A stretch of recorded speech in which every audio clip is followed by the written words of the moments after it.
Good morning, There we are. everybody. It's Johnston with the Bar Hill Group at Remax Camosin, and I'm trying to figure out where all the buttons are here. Good morning, everybody. Got to reacquaint yourself. We're Good here with morning, the everyone. Victoria Real Estate Show. Sorry. Go ahead, Andrew. Oh, just saying good morning to you guys and to our loyal audience. and yeah, welcome everyone. And let's welcome Jen Lowe as well, our resident mortgage broker. Good morning. Oh, how's everybody's week gone? Crazy nuts. You, Jen? It's flown by. Yeah, I was in a conference earlier Monday and Tuesday, which was very insightful. And yeah, now all of a sudden we're at Thursday. Mm-hmm. How'd that happen? Yeah. Yeah. For me, it's been a very, we're working on getting listings going. So, and some buyers, I'm finding some people are trying to lowball right now, which is interesting to me. So, being on the listing side. I this morning submitted a backup offer on a property that went multiple offers the first round. It's been on market 6 days. And my clients, noticed it and we went through it and they actually love it. So we wrote a backup offer, but it turns out we're competing against perhaps 2 other people in this backup offer. And I've listed, I listed a property last week. We got an offer first day on conditional full price.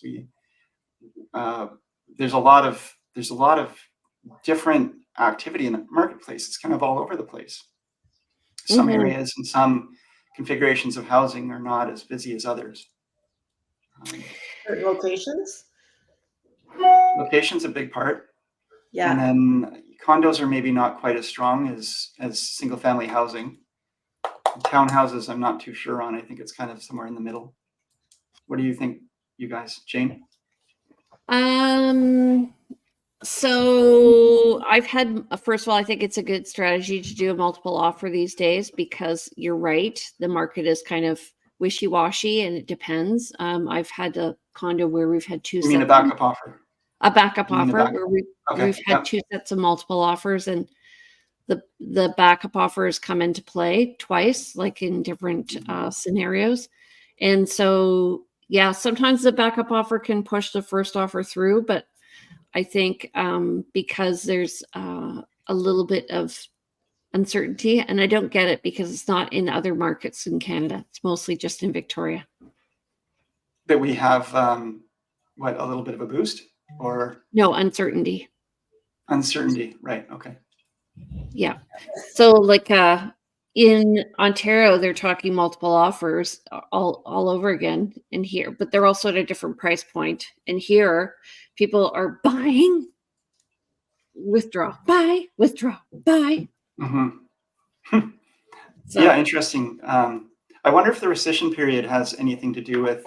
I know, an unconditional offer is not as strong as it used to be, and a backup offer is even a valid play when someone's written an unconditional offer on a property and you have clients interested, because there's a stronger chance they're going to rescind there's a chance they're going to rescind, and there's a chance people made it the first offer. Yeah, because they could have made the offer more frivolously as well, knowing that they can walk away.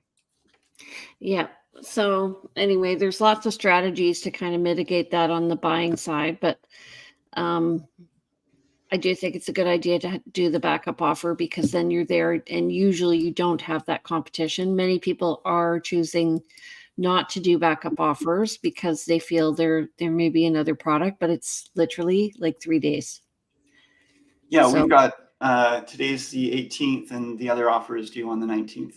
It'll probably go forward and we won't get it. And we're also competing, which is rare on a backup offer, but does happen.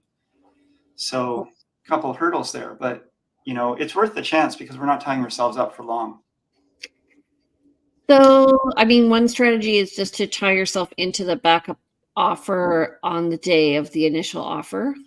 So just subject to the first offer collapsing. Yeah, absolutely. And then you are tied in for a bit of a longer period. And that's where that fear for buyers is, what if something else comes up that, and then from the selling sides, not every seller LePage with a backup offer. There's lots of pros and cons to that, some legal ramifications. What happens if the other offer, the first offer, wants to extend their conditions or change their price? The question is, does that put the first offer into a primary position? And there's differing opinions on that as well. And language in the contract can help clarify that. Yes, Jen.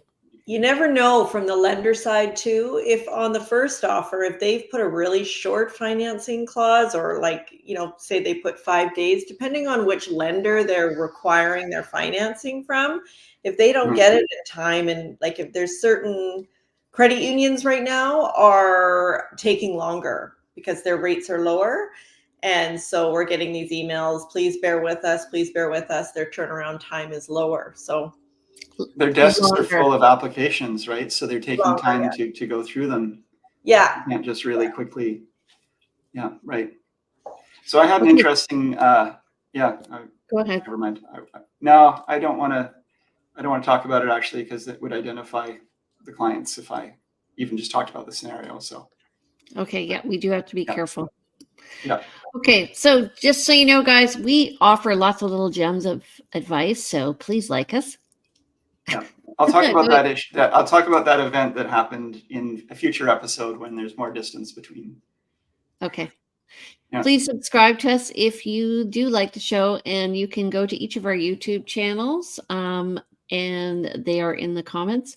Also, please comment if you have any questions. We'd love to hear your inquiries, and don't forget to share it to somebody who's buying or selling, because really this is great information. And I know people are watching it after the fact, but I often get questions that I think you could just watch the episode and you'll probably get a very in-depth answer. Anyway, here's the market for the last 7 days. Andrew, you want to take it away, buddy? April 18th, 2024, 356 new properties went on market. In the last week, 165 properties went pending. So our ratio is getting closer to 50-50, not quite, but maybe 46. 40-60, yeah, 45-55. Let's quibble about that. Price decreases, though, 137. Quite a lot of price decreases are happening out there. And that's showing that, again, the market has a lot of listings on, and not all of them are selling. So people are having to get sharper with their pencils. 5 property increased price, 3 properties came back to market, 153 properties transacted, 35 properties expired. It's not a high number of expiries, really. It is showing that people are, I would say that indicates people are adjusting their prices and getting to sold eventually. 3 properties withdrawn. And if you compare to the week before, there were more listings came on, 411. But I think that might have been also because it was the week after Easter, and there was probably a bit of a backlog.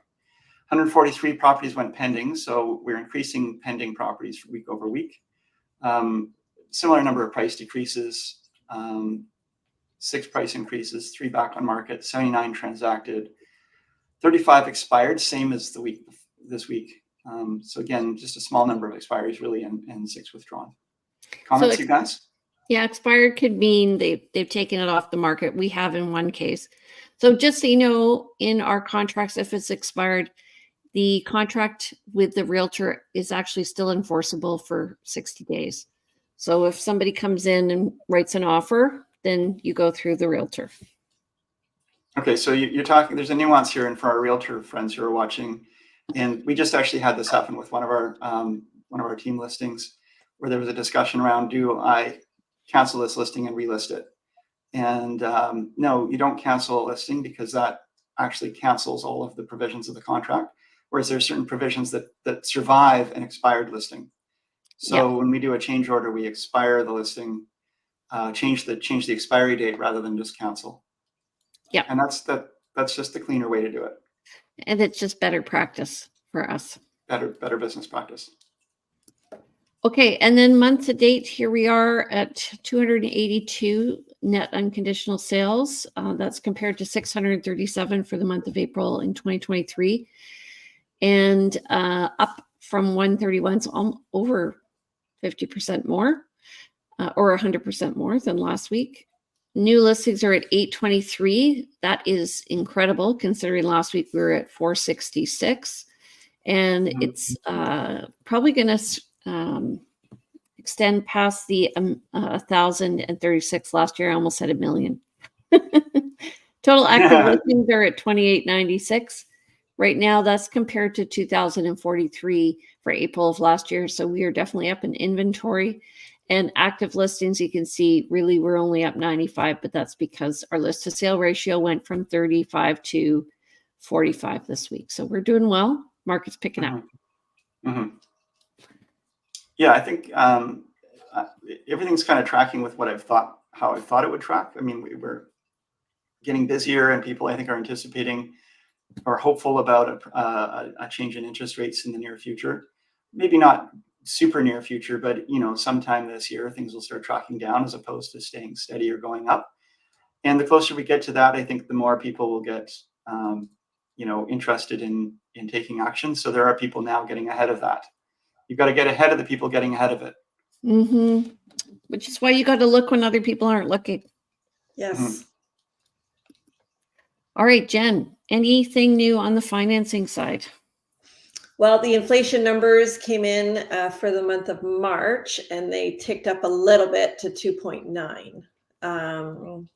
There's definitely a bit more concern about how many rate drops we're going to get this year, which is annoying. Originally, we were told there was going to be 5 rate drops, and now it seems to have dropped down to about 3 rate drops. So what it says to me is, yeah, those people that are waiting and hoping for rates to drop, don't wait. Just jump in, go with a shorter term fixed rate if you're really wanting to get the lowest rate right now. So right, I was looking at the interest rates the other day, fixed versus variable, on your app that I now started playing with. Awesome.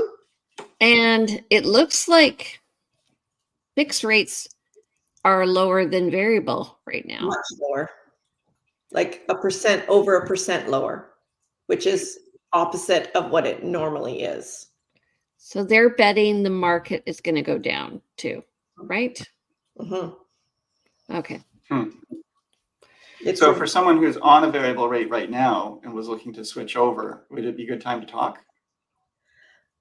It'd be depending on their circumstances, it'd be a good conversation to have, to take a look to see if it makes sense. You have to pay, well, if you're looking to get the best fixed rate, you'd be paying a penalty on your variable rate mortgage to get out of that. Right. It's always worth talking to your mortgage broker and exploring your options for sure. Fair enough. Okay. The concern is that it's just when we, okay, we're hoping for a rate drop in June. Like when are all these rates drops going to happen? And if they're now saying if it's going to be under 1% by the end of the year, that to me is more focused, or definitely looking at a 3 or 4 year fixed term is a better way to go, because those fixed rates are so much lower than the variable. Right. Sorry, and you're initially at a lower interest rate. Yeah. When you're saying at more than 1% lower. Yeah. That's, sorry, I'm trying to remember what you said exactly, but. So if you've got a variable's based on prime, and prime right now is 7.2. So let's just say your variable is prime minus 0.5%. Your variable rate right now is 6.7. You can get a 3 or a 4 year fixed for just over 5%. Yeah, makes sense. Right. Yeah. I like it when you say the real numbers. Yeah. Okay. Yes. Then right? I know what you're talking about. Yeah. It really, from a payment standpoint, everything, security, we are in a very volatile market right now that the goalposts keep changing. So when you said we're going to be down 1%, what are you referring to? The points that are going to prime. Okay. Prime. Yeah. So, and we're at 7.2. So it could possibly go to 6.2. So still fixed is better. Still fixed is higher than variable at this point. Fixed is lower than variable. Lower than, yeah. I guess it depends also on what the banks do in terms of their incentives, because, you know, people do get prime minus X. So, but right now, what are they doing in general around prime in their offers around prime? Using those numbers, we were assuming prime, you had a discount off of prime of 0.5%. Yeah. So I was basing those numbers. Yeah. And which is on at times it's been, right. Okay. Can people buy down a rate like they do in the US? No, I didn't think so. Okay. All right. Let's get to the other, the Canada's federal housing plan. So I went and was reading it over, and, you know, some of the stuff has already come into play. So that's interesting to me. So they do want to build more homes. They want to make it easier to own or rent a home, including having a federal a tenancy application or a tenancy agreement, which is interesting to me because moving here from Ontario, things changed a lot. As a tenant. Pardon? Or as a landlord? As a landlord or tenant, you mean? As a tenant, yeah, just what the deposit is and what the rules, and like there's a lot of nuances that are local as well. And then helping Canadians who can't afford a home. So they're talking about more affordable housing. And I go into a little bit of detail here. I will put the link in our chat here so people can see it in the comments. It is actually a good document because they are going to follow through with all of this, you guys. So the first one is building more homes. So they're providing incentives for builders between April 16th. So that started 2 days ago, 2024, and if built before January 1st, 2031. And they have to be available by 2036. So they're going to be providing financial incentives for builders. And I don't know the details of that. But they're already doing this. So they're aligning the zoning with what people have in the zoning and approval process. So the OCPs, essentially, they're making sure that the zoning is matching what the current OCP is. So that way that people don't have to wait to get approval for planning of communities. And then they're incentivizing owners to build suites. So they're providing a little bit of money. We actually have a rental that we put a heat pump in just because we were on oil. It just made sense. And we could write off the cost of that heat pump in the first year, which was interesting. And then they're looking at prefabricated housing. So trying to really incorporate technology into the building of houses. I know they do that in Quebec. So the 3D printing of houses, I don't know how good they are. Wow. Yeah. And then they're also looking at having prefabricated houses. So you say, okay, well, I want house design number 3. This reminds me of the stuff you'd get in the catalogs, like Eaton's catalog. That's a 1250 house, they'd call it.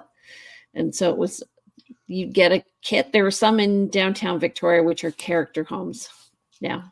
And then they're also looking at incentivizing people to go into trades, which I think is a good idea. Anyway. I think that's really an important piece, because if you're going to have young people incentivized into housing, it's really important to have the trades and the people to build it and have the skill set in our labor force to be able to build these things. Because that's how we get more homes. Yep. Okay. So, Andrew, you want to read this over? Sure. Okay, Canada's federal housing plan, making it easier to rent or own a home. So they've got a number of things they're doing here. They're protecting renters. Under protecting renters, this will provide funding to legal services and tenants' rights advocacy organizations to better protect tenants against unfairly rising rates, rent payments, rent evictions, and bad landlords. Getting you into your first home by extending amortizations, fair, reasonable, and timely mortgage relief they can seek and receive from their financial institutions. Through supporting current homeowners, reduce cost of heating home for lower income homes, launch a new Canada Greener Homes affordability program, and protecting Canada's existing housing stock, limit short-term rentals, remove tax deductions for short-term rentals, extend foreign buyer ban, and reduce fraud. I don't think this is. Yeah, so they're really going at it. One good thing with the reduced fraud, I know lots of clients get very frustrated because we're always asking for more and more documents. With the reduced fraud, from my understanding and what I just learned at this lender conference that I was at, lenders are going to potentially have access to CRA. So when a client sends a copy of their notice of assessment and it shows they make $100,000 a year, as well as all the important, how they got to that 100,000, the lender will be able to confirm that notice of assessment is accurate with CRA. So that's the official notice of assessment that they were provided. It's not like you're providing CRA with other information that someone is claiming, and that's like I'm concerned about Big Brother kind of stuff here. Yeah. The problem is people are doctoring. It's become more and more easy to doctor these documents. Right. Okay. Pay stubs, all that stuff. The fraud has gotten crazy. Really? Yes. Side note, but I was just reading about how there's a theory that we're moving towards a dead internet because of all the AI that's happening on there. We're no longer dealing with live, real people. There's so much AI produced content that humanity is less involved on there. And the same thing is going with what you're dealing with there. It's, it's harder and harder to tell what is real versus what's a doctored, artificial piece of information. And so, we need to get really robust in dealing with those things. Even pictures of housing, like for sale. We put at the bottom that we have put in virtual staging on a picture if we do that now, because we just want people to realize like this isn't what it actually looks like, but the before and after renovation, so people can see the potential of the property, because some people can't visualize it. But anyway, it's just and it's hard to tell. I mean, I had a good friend who posted a picture of the eclipse over Niagara Falls, and it was so fake, but she thought it was real, right? And then we get these text messages from people, "Hey mom, my phone's busted," whatever. Like nothing. Yep. I just hope when I'm old enough that I'll actually know the difference so I don't get scammed. But it's getting more and more sophisticated. So, I'm concerned about older family members, but I'm also concerned for myself as a person who is, as we get older and technology moves along, it's hard to keep up and hard to tell the difference. And when you're younger, you're maybe more in tune with that stuff. But even so, I think it's getting to the point where no longer are we going to get that same form letter that we've seen for the last 30 years that says, I'm a Nigerian general and have come into a bunch of money and want to share it with you. It's, it's really, really more sophisticated. And so in our industry, you have to be really careful about that too. They talk about real estate being a face-to-face, belly-to-belly kind of business. And that's really important. I've had situations where colleagues have listed homes that weren't actually dealing with the actual homeowner.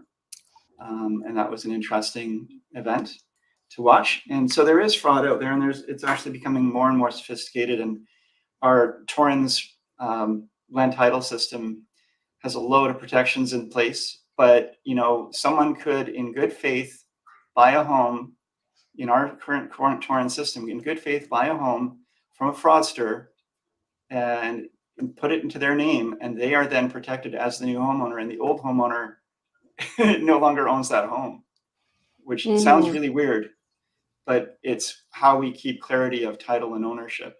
So, if In you've got BC. title, you can be confirmed that it is your title as long as you yourself were not involved in that fraud.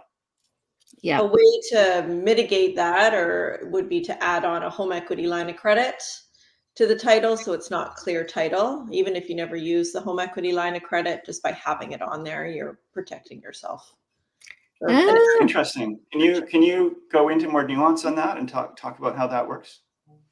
Yeah, so by setting up a line of credit, it's just say you set it up for 150,000 or even 100,000. It's just available to you if and when you need it. There's cost to set it up. There's a legal cost because you are putting it on the title of your property, of your home. But other than that, there's no interest cost or anything unless you use it. How does that protect someone from a fraudster selling your home, pretending to be you, selling your home, and then the title's transferred to someone else who bought it in good faith? Because it's not clear title anymore. So there's an added level. You got to remove that line of credit. So there's some extra oversight in the transaction, is what you're saying. Yeah. And then there's also mortgage insurance, title insurance, that is, sorry, not mortgage insurance. Title insurance, which would protect, title insurance would protect a seller against title fraud as well. Yes. Or a buyer. I guess it would protect the buyer, but would it protect them if their property was sold from them? Check your insurance documents and talk to your insurance folks. Yes. Yeah. But I think that that's another product that could help. Yeah. Okay. So what do you guys think of this federal housing plan? We just, read it all out and talked about it, but, is it, what are your thoughts? This is only part two. This is only part two, but for me, they're already doing it. They've extended the amortizations. This thing about fair and reasonable and timely mortgage relief means they're trying to stop people going into foreclosure. They're incentivizing builders and trying to get into lower income homes. I hope it doesn't mean lower quality. That's one thing. And then the whole tenancy thing. You have some good tenants there, or good landlords there, and they're basically putting all landlords into like, you're a bad person because you've made this your income. There's a property that I know that I had a client inquire about that is up on, I won't say where it is, but it's got a really under rented. It's rented to one single person who's had it for quite some time, and they've been subletting to other people for years. So the rent is really low for this house. And I had a client inquire about it, and I said, if you wanted to buy this house today, you first of all, you'd have to take it, if you wanted to move into it, you'd have to give 4 months notice to the tenant for vacant possession. And if you did choose to re-rent it within a certain time frame, you could be under big penalties. But if you wanted to keep the tenant, if you wanted to keep using it as a rental, you can't, kick that tenant out. They have protections in place. And my client was really surprised that the rent was so low. I said, these people probably bought the home when it was much, much less expensive. Their costs are being covered. They like the tenant, whatever it is, it's a good relationship with them. But at some point, if something changes and those people wanted to take the home back for their own use, with all the protections in place, they're being kind of unfairly, you can be really fair with people as tenants, but then when you need to be fair, have fairness back, you don't always get it. Yeah. So you have to be really businesslike if you are going to be running a tenancy. You have to think of it as a business. I definitely ask people when they want to be landlords if they're comfortable dealing with people, because it does take a certain personality. You have to be very no nonsense, and you have to keep on track. So now you need 4 months notice before you do an increase in your rent. So if you forget, like it happened to me, we were going to do it just before COVID, and then COVID hit. We missed it, and all of a sudden, like 2 years of no rental increases, and our mortgage didn't go down, So regarding the housing incentives, I think it's great to have incentives for more housing. I think it's really wonderful to infuse some money into an area. Like we need more housing for people because we're growing as a country. I think we still need foreign investment. I feel like there's sort of trickle down effect if we shut the doors and only, allow people within our country to be buying.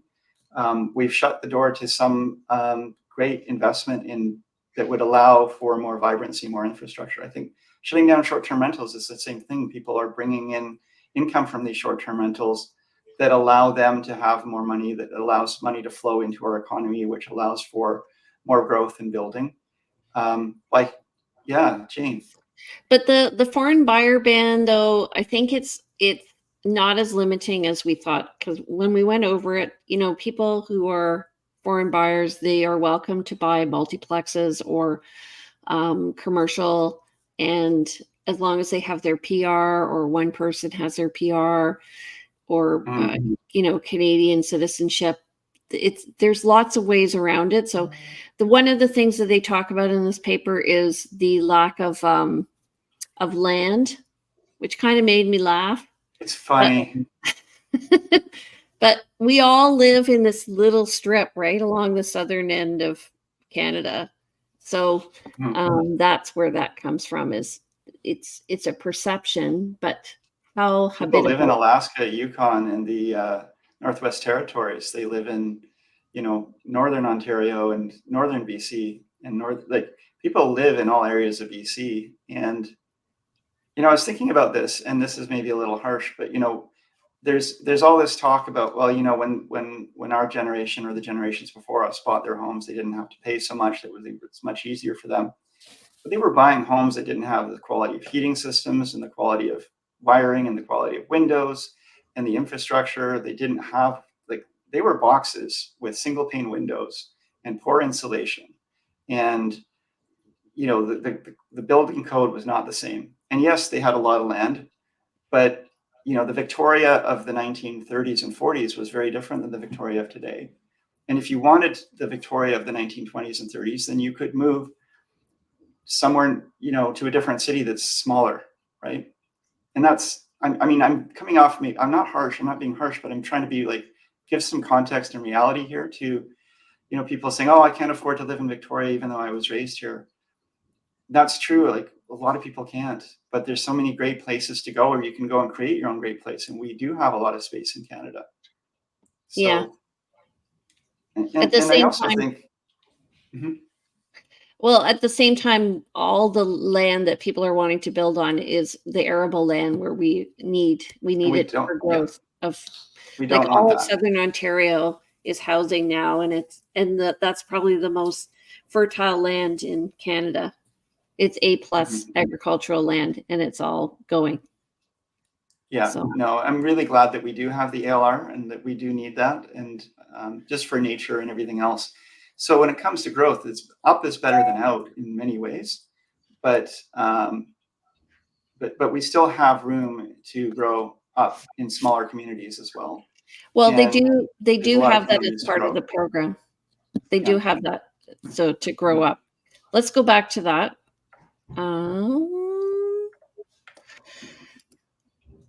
Okay, so the other thing is CMHC is contributing $3.83 billion to support the creation of 15,000. That's not a lot. 700 new affordable units. So, and they are looking at people in need. We're all talking here, and these dogs and cats are walking in behind us. So, and I think this is great. 25% of the investments went to women-focused housing projects, and 40% to Indigenous peoples. And they do have a federal program called Reaching Home, and the whole point of it is to reduce these encampments that are all over Canada and reduce homelessness and shelter asylum seekers. So those are people from outside of Canada. So it is, I applaud them, but I also worked in government, and I know how, when I read the end of this, it's supposed to be neutral, but it was very political. It sounds great. They're bringing in these different programs to help, but really, honestly, the challenge is non-permanent immigration and the amount of people that are coming into the country, and we do not have the supply to house everybody. And if it's non-permanent, does that mean they're leaving again? We build a bunch of supply, and then after they're gone, do we have a bunch of empty homes and a market crash? I don't know the stats on that stuff, but well, part of the issue is we allowed, well, I think these people were already here, but they brought in all the people who were on academic scholarships or whatever here, and they said, okay, well, you can get your permanent residency, and so all of a sudden statistically our population increased because those people became naturalized Canadians. But they were already here, and it wasn't really a physical increase. Okay. Yeah, but now we need to address housing them. Yeah. Okay. I think it's interesting. We've got incentives on building rentals, but we've also got restrictions on the ability to rent and rent increases and kicking tenants out for conflict for your own purposes. Capital gains. So there's good incentives, but is it going to be enough for builders to see? Because if it's purpose-built rentals, then someone has to see the business use case to build a purpose-built rental to get enough income out of it to make sense. And so as an investment vehicle, does it make sense to do that? And I don't know if is there enough? So one of the things they talk about in this report is moving from keeping an ownership in the land, Canadian, and leasing the land to the people. So it would be like a Canadian government-owned land, and then they would lease the property, like a 100-year lease, to, I don't know, a developer or builder or whatever. Right. Yeah, Canada is opening up a lot of government lands to development. So I guess it's cheaper. It makes it cheaper for the developer to build. Yeah, but almost gets free land. The incentive. But ironically, it's harder to finance leased land. Yeah. And it's going to cost more. So then again, it goes back. Well, why would I do that? I don't know. Like, but that's more on a commercial basis though, because these are purpose-built rentals we're talking about, not resale homes. Mm-hmm. Right. So it's a little, I mean, probably a commercial loan would be a little different when they're just looking at pro forma and how that works and so forth. But I think what's going to happen is we're going to see lots of condo buildings, as you said, Andrew, and we're going to we had a condo boom in the 90s. Yeah. Mm-hmm. Yeah. And we're going to see people building up over commercial. So, and I know I've already been asked about it from clients. So looking at malls, like I'm thinking Millstream Mall, those are low-level commercial buildings, and hopefully they have a foundation to put something on top of them. It just makes sense there. They have the parking there. Everything's there. So that's one way to satisfy these things. Okay, so let's just move on to the show here. Real estate needs and wants. Andrew, do you have any new listings or needs and wants? Okay, it's not within 3 days, so I can't talk about one new listing coming. I can talk, certainly I've got buyers again. I've got a buyer looking for a investment property under $1 million. Does not have to have a suite, but just a smaller home on a larger lot, something with some good upside potential in the future, perhaps, but just ability to kind of have it relatively, they're going to be putting down a lot of cash, so it doesn't need to be turning a profit necessarily, but it shouldn't be a big liability. So it doesn't need to be really highly finished, just not needing a lot of work also. Sort of mid-grade, nice quality, run-of-the-mill home. Anywhere from Saanich, Victoria, Esquimalt, sort of the core. Definitely, I'm looking for a condo in a higher quality building on the outskirts. So, for example, we've looked at Trevino in Royal Oak. we wouldn't be looking downtown. We want to be somewhere where there's a bit of a quiet outlook. We looked at the Rainbow Hill development near Christmas Hill. We've looked out at the development at the Reunion at Belmont Park. So, and I've sent them over to look at some stuff around Royal Bay and so forth. So we're looking Langford, Colwood, they commute. So somewhere along that corridor, Langford, Colwood, we're somewhere from Saanich over. Up to, I'd say 8 is the comfortable spot, but we would probably go to 9. And then again, this is the, hammering on this nail over and over again, but really need under $2 million a house, a Fairfield with 3 bedrooms on 1 floor. We got close the other day. We are definitely out actively looking. And if you've got anything out there, we would love to hear about it. As well as in the Fairfield Oak Bay, highly walkable property under 1.6 with a suite, 1.3 without. Which just a good, cute home with a nice kitchen, at least 2 beds, plus some space for the grandkids to come and play. Sounds like a nice place. Yeah. That's what we've put the backup offer in, but I don't know if we're going to get it. Okay, so we relisted our place at 3842 Cactus. That's a 3,000 square foot home in Metchosin that's stunning, built by or designed by a millwright, I mean. And so that is now 1.598. And then we have another listing on that's coming up on Graceland. That's 2,340 square feet, I believe. And that one is 3 bedrooms, 3 baths, and it's on an acre and it has a view. It's 1 level with a double car garage. It is at the top of a hill. So you drive up, level parking, and then you walk up to the house. And then we have a beautiful listing on Caspian, 268 Caspian.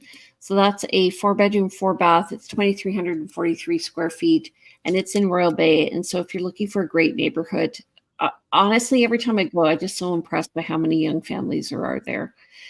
And we have a little townhouse, 3 bedroom, 3 bath townhouse on Walfred. That is 1,634 square feet, and that's priced at $775. And it's a nice little townhome. It's nice and tidy. It's in a 4-plex, so there's no strata fees for that one. So that's awesome. Anyway, okay. So I got to go do a condo or a townhome walkthrough today. What are you guys doing today? Responding to emails, doing a bunch of hoping this offer comes together. So I'll be managing this, working on my CRM because I'm switching some things over, and just taking the day where I come. I've got a showing at 1. Be jumping around a bit today. Okay. And how do people reach you, Andrew? Yeah, reach out. I'm at 250-360-6106, phone or text. info@andrewplank.com is the email. I'm on Instagram under Plank Andrew, or the website is andrewplank.com. Okay, Jen. Jen Lowe. I'm at 250-217-4925, and email is j.lowe@dominionlending.ca, website jenlowe.ca. Okay, and you can also get in touch with me. I'm Jane Johnston. My number is 250-744-0775. My email is briarhillgroup@gmail.com. You can check me out and my team at briarhillgroup.com. We also have these shows on more at victoriarealestateshow.com. And don't forget to look at me on Instagram at realtyteacher_remax_Victoria, or the Briar Hill Group on Instagram. Also, if you want, please come and see our show. We're on every Thursday morning at 9:30. Don't forget to like and subscribe to us. Take care, everybody. Have a great day. Thanks, everyone. Thank you.